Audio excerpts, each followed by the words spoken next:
오늘 우리에게 주신 하나님의 말씀은 마태복음 9장 27절부터 38절의 말씀입니다. 신약성경 13쪽입니다. 마태복음 9장 27절부터 38절의 말씀을 드라마 바이블로 낭독합니다. 예수께서 거기에서 떠나가실새 두 맹인이 따라오며 소리질러 이르되 다윗의 자손이여 우리를 불쌍히 여기소서. 예수께서 집에 들어가시매 맹인들이 그에게 나아오거늘 예수께서 이르시되 내가 능히 이 일 할 줄을 믿느냐? 주여 그러하오이다. 이에 예수께서 그들의 눈을 만지시며 이르시되 너희 믿음대로 되라. 하시니 그 눈들이 밝아진지라. 예수께서 엄히 경고하시되 삼가 아무에게도 알리지 말라. 하셨으나 그들이 나가서 예수의 소문을 그 온 땅에 퍼뜨리니라. 그들이 나갈 때 귀신 들려 말 못하는 사람을 예수께 데려오니 귀신이 쫓겨나고 말 못하는 사람이 말하거늘 무리가 놀랍게 여겨 이스라엘 가운데서 이런 일을 본 적이 없다. 바리새인들은 이르되 그가 귀신의 왕을 의지하여 귀신을 쫓아낸다. 예수께서 모든 도시와 마을에 두루 다니사 그들의 회당에서 가르치시며 천국 복음을 전파하시며 모든 병과 모든 약한 것을 고치시니라.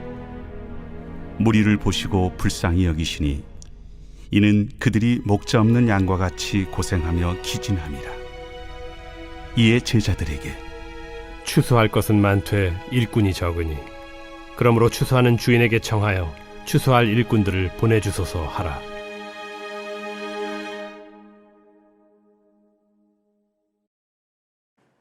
좋은 아침입니다. 오늘도 이 아침에 우리 모두에게 주님이 은혜 주시기를 간절히 소망합니다. 아멘.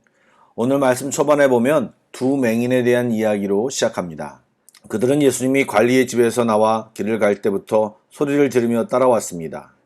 주님을 애타게 부르며 불쌍히 여겨달라고 자비를 구했습니다.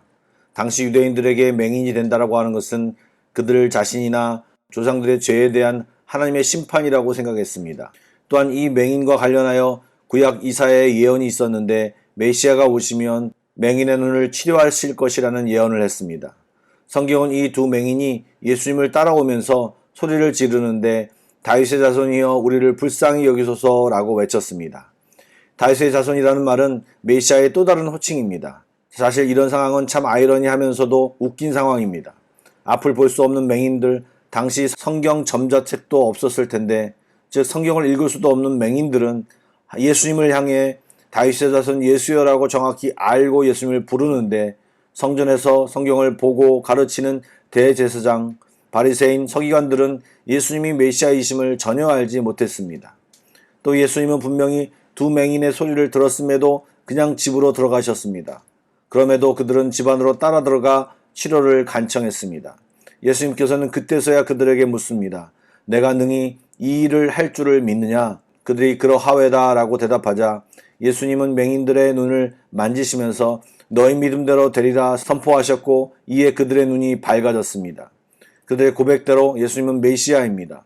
만왕의 왕입니다. 주님이십니다. 아무리 종교적 지식이 많고 사회에서 붙여준 직함이 많고 사람들이 인정해준다고 해도 예수님을 메시아로 못 보는 사람은 영적인 맹인입니다. 잘 몰라도 많이 몰라도 예수님을 메시아로 고백하고 나오는 자는 진정으로 영적인 눈을 뜬 자들입니다. 사랑하는 한마음교회 성도 여러분, 우리 모두는 영적인 눈을 뜬 자들이지요. 아멘. 다윗의 자손이라고 고백할 뿐만 아니라 주님께 나아간 믿음을 고백하며 순종하는 자들이 다 되시기를 축복합니다. 아멘. 연이어 마태가 이야기하는 내용은 사람들이 귀신 들려 말 못하는 사람을 예수님께로 데려왔을 때 이야기입니다. 예수님께서는 귀신을 쫓아내고 말 못하는 것을 고쳐주셨습니다. 그런데 말씀을 잘 살펴보면 어떻게 고치셨는지에 대해서는 정확한 묘사가 없습니다. 그리고 사람들의 반응에 대해서 더 많은 묘사가 있습니다. 이것은 치유 자체보다 사람들의 반응에 강조점이 있다는 이야기입니다. 무리들은 예수님의 죽기 사역을 놀랍게 여기고 이스라엘에서 본 적이 없는 일이라고 신기해했습니다. 이 말은 예수님의 권세에 대한 감탄입니다. 그러나 종교 지도자들인 바리새인들은 그가 귀신의 왕을 의지하여 귀신을 쫓아낸다라고 알지도 못하면서 마음대로 판단하여 반응합니다. 이유는 예수님을 메시아로 인정하지 않고 믿지 않는데 예수님의 죽기 사역의 결과가 눈앞에 있고 부인할 수 없으니 그 사역 자체를 악한 것으로 규정해버리는 것입니다. 마태복음 8장과 9장에는 10가지 기적과 치유가 소개되어져 있습니다. 기억해 보시겠습니까? 8장에는 풍랑을 잠잠케 하고 나병 치유, 백부장 하인, 베드로 장모, 귀신 들린 두 사람을 치유하는 사건이 나왔는데 사람들의 반응이 비교적 호의적이었습니다. 사람들이 놀랍게 여길 뿐만 아니라 모든 사람이 예수님을 높였습니다. 이에 반해 9장에서는 중풍병자, 관리의 딸, 혈루증, 2명의 맹인, 말 못하는 사람을 치유하는 기적이 소개되었는데 당사자를 제외하고 그 기적을 본 사람들이 예수님을 멸시하고 부정적인 이야기를 합니다. 무슨 차이일까요? 바로 예수님이 메시아됨을 믿지 않는 사람들이기 때문입니다. 믿음이 있으면 보이지 않는 것도 믿고 받아들이는데 믿음이 없으면 보이는 것도 받아들이지 않고 억측과 부정으로 해석하고 마는 것입니다. 이 부분은 우리가 나의 믿음과 연관하여 깊이 묵상할 필요가 있다고 생각합니다. 예배 후에도 잘 한번 묵상하며 생각해 보시기를 권면드립니다. 35절 말씀을 한번 읽어보겠습니다. 예수께서 모든 도시와 마을에 두루 다니사 그들의 회당에서 가르치시며 천국 복음을 전파하시며 모든 병과 모든 악한 것을 고치시니라. 며칠 전에 말씀드린 것처럼 이런 예수님의 사역은 시간과 장소를 가리지 않았기에 대단히 고생스러운 사역이었습니다. 왜 그렇게 힘든 사역에 최선을 다하셨을까요?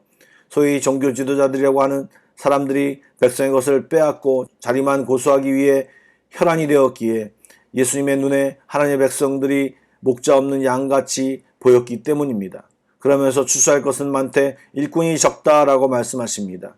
추수의 때는 종말의 때를 의미합니다. 물론 종말의 때는 알곡과 쭉정이를 구분하는 최후의 심판이 있겠지만 그 전에 일단 추수를 해서 곡물을 모아야 합니다. 목자 없이 방황하는 양들을 돌보는 것이 바로 곡물을 모으는 일입니다. 그러므로 추수하는 주인에게 청하여 추수할 일꾼을 보내셔서 하라라는 말은 지금이 종말의 때임을 알고 하나님의 마음을 알아 기도할 것을 주문하고 있는 것입니다. 또 이런 의미도 있습니다. 만세 때 죽어가는 성도들이 많은데 이래야 할 종교 지도자들은 바라만 보고 있고 딴 곳을 바라보고 있는 구경꾼으로 변해버렸습니다. 주님은 그때 주님과 함께 일할 사람을 찾으십니다. 군중 같은 믿음, 스타의 팬들과 같은 마음으로는 주님과 함께 할 수 없습니다. 주님은 함께 일할 사람, 예수님과 같은 마음과 눈을 가지고 일하는 그리스도인을 찾으십니다. 여러분, 이 일에 우리는 동참해야 합니다. 종말의 한마음교회 성도들은 이런 주님이 찾으시는 일꾼이 다 되시기를 주님의 이름으로 축복합니다. 아멘. 기도하시겠습니다. 사랑의 주님, 우리는 믿음 없이 종교생활만 하고 마음이 차리차게 변하는 그리스도인이 되어서는 안 됩니다.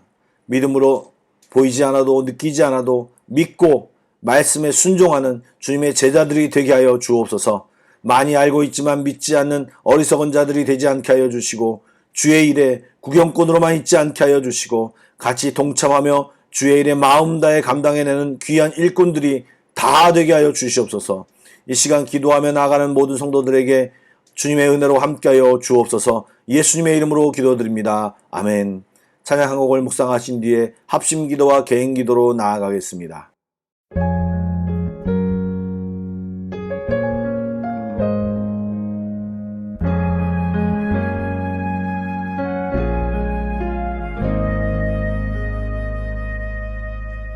내 평생에 가는 길 순탄하여 늘 잔잔한 강 같든지 큰 풍파로 무섭고 어렵든지 나의 영혼은 늘 편하다.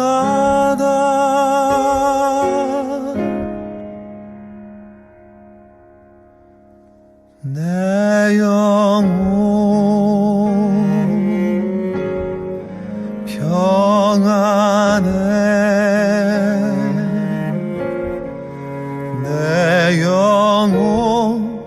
내 영혼 평안해.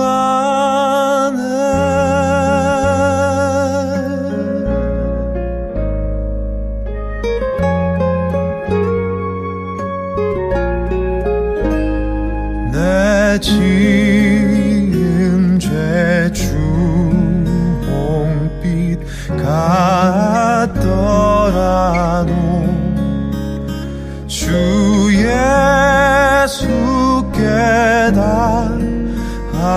되면 그 십자가 비로소 다시 스사 흰 눈보다 더 정하겠네.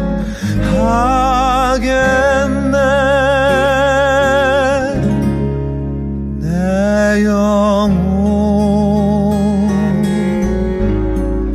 평안해.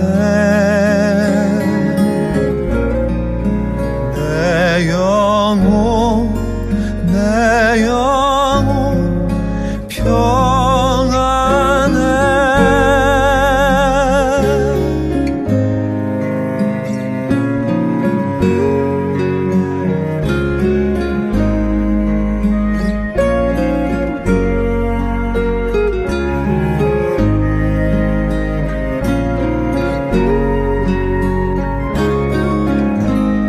저 공중의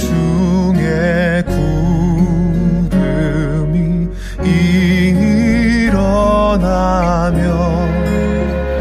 큰 나팔이 울려날 때 주 오셔서 세상을 심판해도 나의 영혼은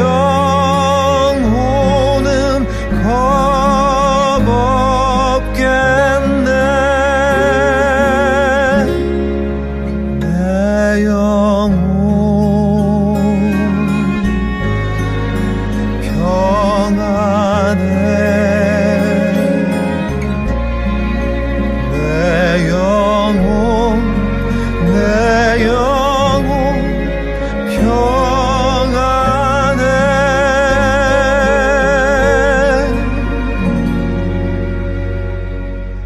내 영혼